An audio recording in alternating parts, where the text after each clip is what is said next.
अस्सलामुअलैकुम, मैं हूं फरहान अली और आप देख रहे हैं फुली5 world YouTube channel. Welcome to my video. तो फ्रेंड्स, आज की वीडियो का जो टॉपिक है वो तो आपने थंबनेल पर देख ही लिया होगा।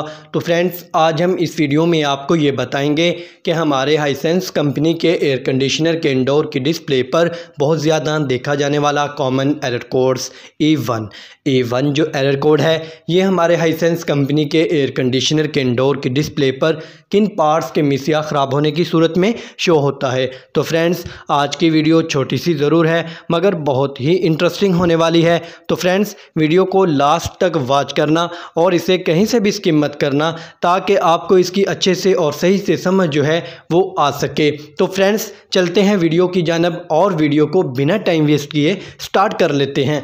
तो फ्रेंड्स, अगर आपके घर में या आपके ऑफिस में हाइसेंस कंपनी का एयर कंडीशनर लगा हुआ है और हमारा जो हाइसेंस कंपनी का एयर कंडीशनर है ये E1 का एरर देने लग गया है, तो फ्रेंड्स इसका जो फॉल्ट है वो है communication error between indoor unit and outdoor units. तो फ्रेंड्स, इसका मतलब ये है कि हमारे एयर कंडीशनर में जो इंडोर टू आउटडोर इन दोनों के दरमियान जो वायर्स लगी होती है जो इन दोनों यूनिट्स को आपस में मिलाती है, फ्रेंड्स अगर इस वायर में कोई ख़राबी आ जाए तो इस तरह हमारा जो हाइसेंस कंपनी का एयर कंडीशनर है ये E1 का एरर देने लग जाएगा। तो फ्रेंड्स, आपको इसे चेक करना होगा और वो कैसे वो भी मैं आपको तफसील से बता देता हूं। तो फ्रेंड्स, जब हमारे टेक्नीशियन न्यू एयर कंडीशनर को इंस्टॉल करते हैं तो फ्रेंड्स जो इंडोर टू आउटडोर जो वायर्स है जो वो इनके कनेक्शन करते हैं, तो फ्रेंड्स जब वो इनके कनेक्शन सेम ना होंगे इंडोर टू आउटडोर के, तो इस तरह जो हमारा एयर कंडीशनर है ये E1 का एरर शो करेगा। तो बिलफर्ज फ्रेंड्स,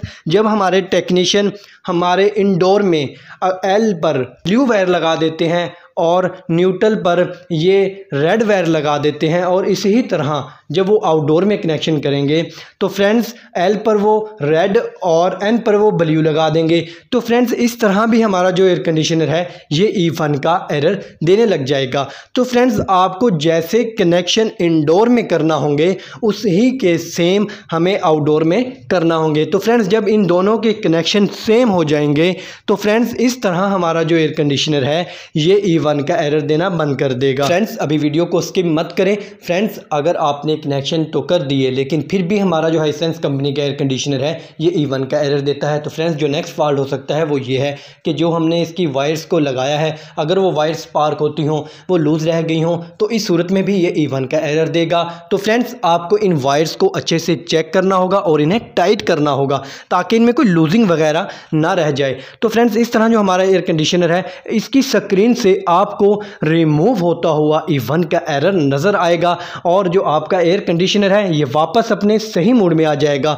तो फ्रेंड्स, अभी वीडियो को स्किप मत करें। तो फ्रेंड्स, आपने सब कुछ चेक कर लिया, उसके बावजूद फिर भी E1 का एरर आ रहा है, तो फ्रेंड्स जो नेक्स्ट फॉल्ट हो सकता है वो इसकी जो इंडोर में मेन सप्लाई है, जो हम इसे बोर्ड में इसके शू को लगा के हम अपने एयर कंडीशनर को सप्लाई देते हैं, फ्रेंड्स अगर उस वायर्स में कोई ख़राबी आ जाए, अगर उस वायर्स में कोई मिस्टेक हो जाए, वो वायर कट हो, ब्रेक हो, कमज़ोर हो गई हो, तो इस सूरत में भी हमारा जो हाइसेंस कंपनी का एयर कंडीशनर है ये E1 का एरर देगा। तो फ्रेंड्स, जो E1 का एरर है ये कम्युनिकेशन वायर्स का एरर है। तो फ्रेंड्स, आपको इन तमाम वायर्स को चेक करना होगा जो हमने मेन सप्लाई इंडोर को दी, इंडोर से फिर आउटडोर में गई, जो भी इनमें वायर्स आती हैं इनके रास्ते में जो इनको आपस में मिलाती हैं, फ्रेंड्स आपको इन तमाम वायर्स को चेक करना होगा। ये जो E1 का एरर है ये सिर्फ वायर्स की ख़राबी, मिस्टेक, लूजिंग, स्पार्किंग, कमज़ोर, कट वगैरह ये चीज़ें फ्रेंड्स इस वजह से ही हमारा जो एयर कंडीशनर है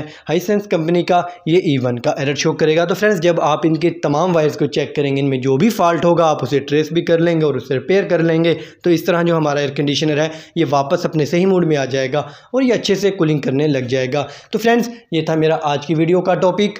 तो फ्रेंड्स, अगर वीडियो अच्छी लगे तो इसे लाइक करें और दोस्तों में शेयर करें। तो फ्रेंड्स, अगर आप मेरे इस चैनल फुली5 वर्ल्ड पर न्यू हैं तो फ्रेंड्स जल्दी से इसे सब्सक्राइब कर लें और साथ में बेल आइकन की घंटी को भी प्रेस कर दें ताकि मेरी हर न्यू आने वाली वीडियो का जो नोटिफिकेशन है सबसे पहले आपको मिल सके।